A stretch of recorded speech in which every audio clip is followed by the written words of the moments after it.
But, something I do, which to your point about these things being objects, I turn them upside down to look like an object instead of Mhm. what I'm trying to paint, because for Mm. whatever reason, to your point, the programming in my mind is conflicting with what I'm trying to put on this painting, and I'm like, "Okay, I can't think of it as a dancer, I can't think of it as a bird or whatever it Mhm. is," right? I need to think of it as an object, so flip them upside down, and sometimes when I do that, the answer comes, and I put them in my living room too, to like sit there and stare at me, while I'm watching TV or doing things there. And sometimes it'll come, and I'll be like, oh my god, I don't know why I didn't see that before, so that helps for our audience.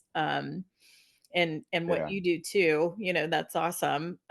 What No, that's media? a really good idea because as I'm finding being an abstract painter is way harder because I'm like, all right, before I would just paint the thing. And I was like, Yep. there's a goal, and now it's like, all right, like what should I do now? Like I can like kind of still paint, but how and why do I veer and like, Mm, loose mark making versus, you know, scraping the painting yeah. or, being tight here and loose like I'm just like, oh man, there's like when there's more choices, it's so much harder to like figure out like, all right, what do I want to do?